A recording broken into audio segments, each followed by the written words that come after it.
নমস্কার বন্ধুরা, আমি সম্পাস কিচেনে আপনাদের অনেক অনেক স্বাগত। আজকে চলে এসেছি আর একটা রেসিপি নিয়ে, সেটা হচ্ছে ভেন্ডি ভাজা। এই ভেন্ডি ভাজা আমি কিভাবে তৈরি করি সেটাই আপনাদের সঙ্গে শেয়ার করব। চলুন তাহলে দেখে নিই আমি এই রেসিপি কিভাবে তৈরি করছি। তার জন্য আমি নিয়ে নিয়েছি আমার প্রয়োজন মতন এখানে ভেন্ডি নিয়ে নিয়েছি। ভেন্ডিটাকে ভালো করে ধুয়ে পরিষ্কার করে আমি এইভাবে ছোট ছোট করে কেটে নিয়েছি। আপনারা চাইলে আপনাদের মনের মতন করে একটু বড় সাইজ করেও কেটে নিতে পারেন। একটা কড়াই বসিয়ে দিয়ে গরম হয়ে গেলে দিয়ে দেবো সরষের তেল। তেলটা দেওয়া হয়ে গেলে দিয়ে দেবো হাফ চামচ কালো সর্ষে। সর্ষেটা একটু ফুটে গেলে এবার একটা বড় সাইজের পেঁয়াজ কেটে রেখেছিলাম দিয়ে দেবো। দিয়ে একটু নাড়িয়ে নেবো। পেঁয়াজটা বেশি ভাজার দরকার নেই। নাড়িয়ে নিয়ে এবার কেটে রাখা ভেন্ডি দিয়ে দেবো। আপনারা যদি পেঁয়াজ পছন্দ না করে থাকেন তাহলে পেঁয়াজটা স্কিপ করে যেতে পারেন। এখন আমি 1 মিনিট ভালো করে কষিয়ে নেব।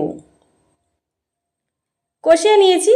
এবার আমি দিয়ে দেবো এখানে হলুদ, সর্ষ আর কাঁচা লঙ্কা বাটা আছে একসঙ্গে 1 চামচ দিয়ে দিলাম। আর একটা টমেটো কুচি করে রেখেছিলাম দিয়ে দিলাম। আর এখানে হাফ চামচ লবণ দিয়ে দিলাম। আর হাফ চামচ হলুদ গুঁড়ো আর সামান্য পরিমাণে লাল লঙ্কার গুঁড়ো দিয়ে আবার ভালো করে আমি কষিয়ে নেব। এই ভেন্ডি ভাজাটা খুব কম সময়ের ভিতরে তৈরি করা যায়।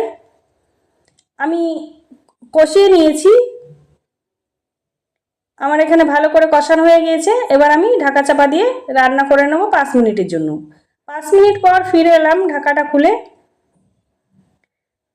একটু নাড়িয়ে নেব। ভেন্ডি ভাজাটা আরও 5 মিনিট আমি রান্না করে নেব। আমার ভেন্ডিটাও সিদ্ধ হয়ে গিয়েছে। একবার হলে বন্ধুরা এইভাবে ভেন্ডি ভাজা বাড়িতে বানিয়ে খাবেন। গরম গরম ভাত কিংবা রুটি, পরোটা সব কিছুর সঙ্গে খেতে খুবই ভালো লাগবে। আমার ভেন্ডি ভাজা একদম রেডি। এবার আমি ঢেলে নেব। তৈরি হয়ে গেছে ভেন্ডি ভাজা রেসিপি। আমার এই সাধারণ রেসিপি যদি আপনাদের ভালো লেগে থাকে লাইক, কমেন্ট, শেয়ার, সাবস্ক্রাইব করে আমার পাশে থাকবেন। আজকে তাহলে এই পর্যন্ত। ভালো থাকবেন, সুস্থ থাকবেন। আবার চলে আসবো অন্য কোনো রেসিপির সঙ্গে। ততক্ষণে সাবধানে থাকবেন।